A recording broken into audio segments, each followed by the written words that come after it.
গুলো যুদ্ধে নিজে নেতৃত্ব দিয়েছেন।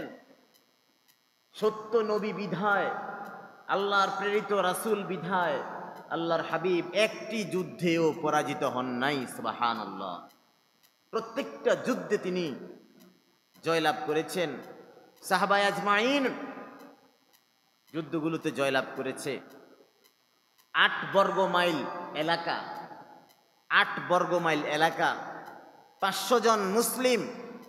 মদিনার অবস্থা মাত্র ৮ বর্গ মাইল।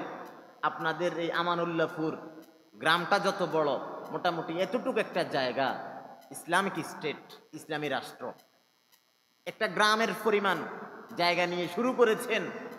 তিনার আদর্শ, আল্লাহ রাব্বুল আলামিনের ওয়াদা, ওয়াজআলা কালিমাতাল্লাযীনা কাফারুস সুফলা। অবশ্যই অবশ্যই আল্লাহ রাব্বুল আলামিন কাফিরদের আওয়াজকে নিচু করে দিবেন। ওয়া কালিমাতুল্লাহি হিয়াল উলিয়া, আর আল্লাহর কথাকে আল্লাহ উঁচু করবেন। ইউরিদুনা লিইউতফিউ নূরাল্লাহি বিআফওয়াহিহিম ওয়াল্লাহু মুতিম্মু নূরিহি ওয়ালাউ কারিহাল কাফিরুন। তারা চেয়েছিল এই ইসলামের এই বাতিটাকে ফুৎকার দিয়ে নিভিয়ে দিবে, কিন্তু আল্লাহ বলছেন, আল্লাহ ইসলামের পতাকাকে উড্ডীন করবেন, আল্লাহ উঁচু করবেন, কাফেরদের কথাগুলো নিচু হয়ে যাবে। সূরা তাওবার ভিতরে আল্লাহ বলছেন, ওয়া কালিমাতুল্লাহি হিয়াল উলিয়া, আল্লাহর কথা উঁচু হবে। এজন্য ৮ বর্গ মাইল নিয়ে শুরু করা ইসলামিক রাষ্ট্র রাসূল সাল্লাল্লাহু আলাইহি ওয়াসাল্লামের জীবদ্দশায় ১২ লক্ষ বর্গ মাইলে পরিণত হয়েছে। সুবহানাল্লাহ। ৮ বর্গ মাইল নিয়ে শুরু, ছোট্ট একটা গ্রামের মতো জায়গা নিয়ে শুরু, ১২ লক্ষ বর্গ মাইল রাসূলের জীবদ্দশায় হয়ে গেছে।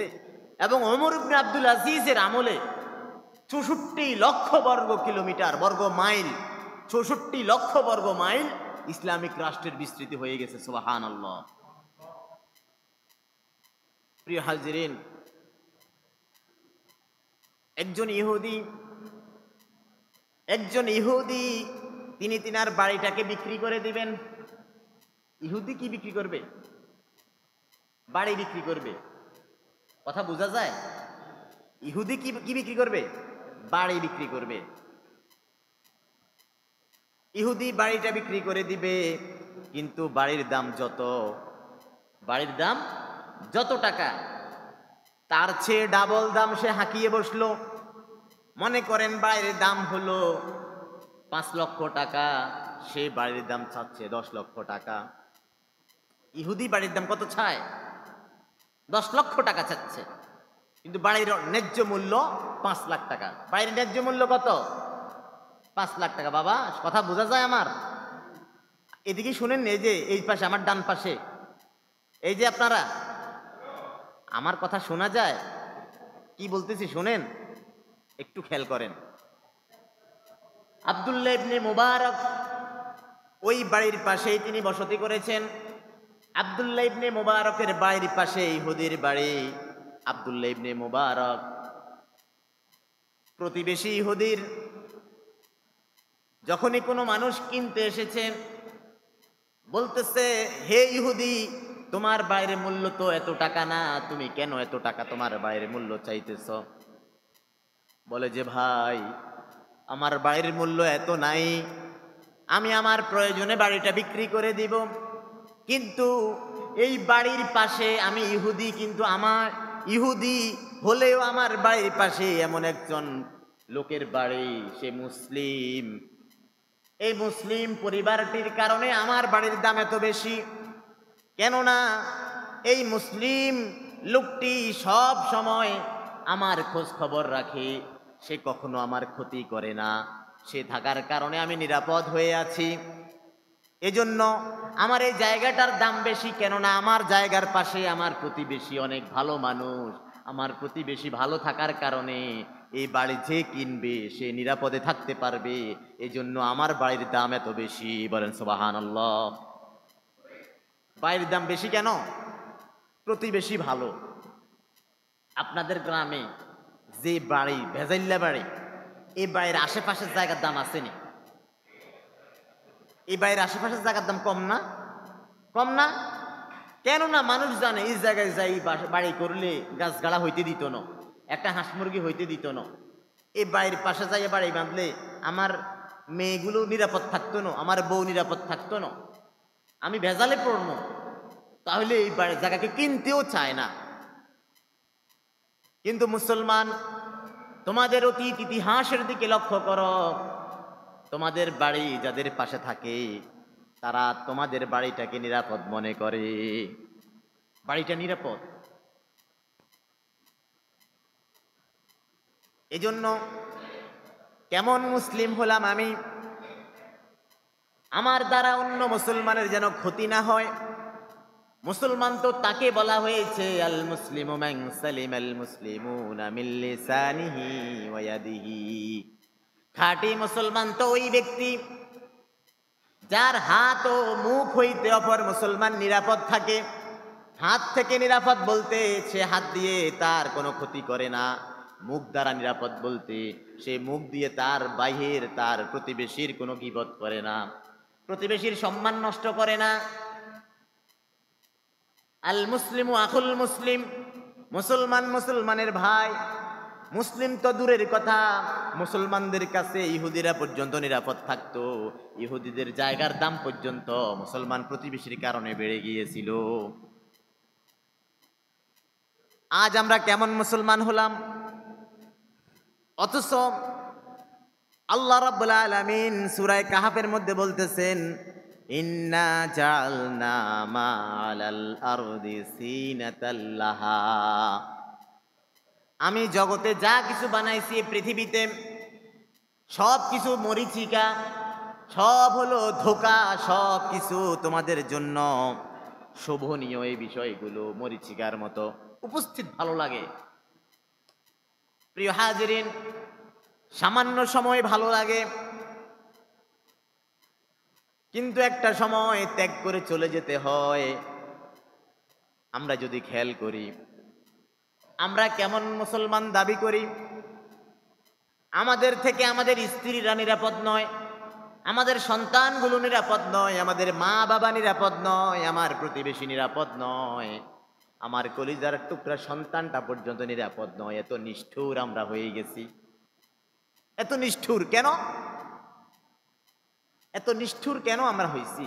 আমরা কোরআন আর হাদিস থেকে দূরে সরে যাওয়ার কারণে, ইসলাম না মানার কারণে আমরা বেহায়া হয়ে গেছি। কবি বলেন, ইব্রাহিম বিন আদহাম বলতেছেন বসরার বাজারের মধ্যে, শাকিকুল বলখি থেকে বর্ণিত, দাফানতুম আমওয়াতাকুম ওয়া লাম তা'তাবিরু বিহিম। তোমাদের দোয়াগুলো আল্লাহ কবুল করছে না। কেন কবুল করছে না? কেননা তোমরা হিংস্র হয়ে গেছো। তোমরা নিজ হাতে তোমাদের আত্মীয় স্বজনদেরকে কবরে রাখো, নিজ হাতে তোমাদের আত্মীয় স্বজনদেরকে দাফন করে দাও, কিন্তু তা থেকে তোমরা শিক্ষা গ্রহণ করো না। তোমরা মৃতদেরকে দাফন করো, কিন্তু এই কথা তোমাদের মাথায় আসে না একটু পরে আমাকেও তো চলে যেতে হবে, আমার তো হায়াত চলে আসছে, আমি যে মৃত্যুর জন্য প্রস্তুতি নিচ্ছি না, আমারও তো একদিন সময় চলে আসবে, আমি জানি না আমার কবর আমার সাথে কেমন ব্যবহার করে। ভাইরা আমার, উত্তরার দিয়াবাড়িতে মাইলস্টোন কলেজ, আহা মা বাবা কত হাসি খুশি মন নিয়া ভালো একটা স্কুলে পড়াচ্ছে, ভালো একটা জায়গায় পড়াচ্ছে, যেখান থেকে পাশ করে বাহির হলে ভালো একটা ইউনিভার্সিটিতে যাইতে পারবে, ওভারসিজ করে বিদেশের মাটিতে পড়ালেখার জন্য যাইতে পারবে। অভাবের কোনো সন্তান সেখানে নাই, বড় লোকের সন্তানগুলো সেখানে। উন্নত পরিবেশ, এত উন্নত পরিবেশ সেখানে। এই উন্নত পরিবেশের ভিতরেও দেখা যায় উন্নত প্রযুক্তির মাধ্যমে মালাকুল মাউত সেখানে উপস্থিত হয়ে যায়। ঠিক কিনা বলেন? উন্নত পরিবেশ, উন্নত পরিবেশে উন্নত সিস্টেমে আল্লাহ বিপদ দিছেন নাকি? আসমান থেকে বিমান পড়া এত সোজা বিষয় নয়। কিন্তু ওই বিমানটা ওই জায়গায় যাইয়া পড়বে, এটাও এত সোজা বিষয় নয়। তার মানে বোঝা যায় আল্লাহ যে বলছেন আইনা মা তাকুনু ইউদরিকুমুল মাউতু ওয়ালাউ কুনতুম ফি বুরুজিম মুশাইয়াদা। Death will come to you wherever you may be, even if you are in strong fortresses. তুমি যেখানেই থাকো মৃত্যু তোমার নাগাল পাবেই, মৃত্যু তোমাকে আঁকড়ে ধরবেই, মৃত্যু থেকে ফালাইতে পারবে না। পৃথিবীর শুরু থেকে এই পর্যন্ত যত কোটিপতি হোক, যত বড় লোক হোক, কেউ কখনো মৃত্যু থেকে ফালাইতে পারে নাই। দুনিয়ার চাকচিক্য, দুনিয়ার সৌন্দর্য, দুনিয়ার লোভ লালসা, এগুলো ক্ষণস্থায়ী। সুতরাং এই জায়গায় যারা সেফ থাকতে পারবে, যারা নিরাপদ থাকতে পারবেন, যারা নিজেদের আত্মাকে নিজের মন মতো না চালাইয়া রবের মন মতো চালাইবে, রব চাহে জিন্দিগিতে চালাইবে নিজের জীবনটাকে, সেই সফল কাম হয়ে যাবে।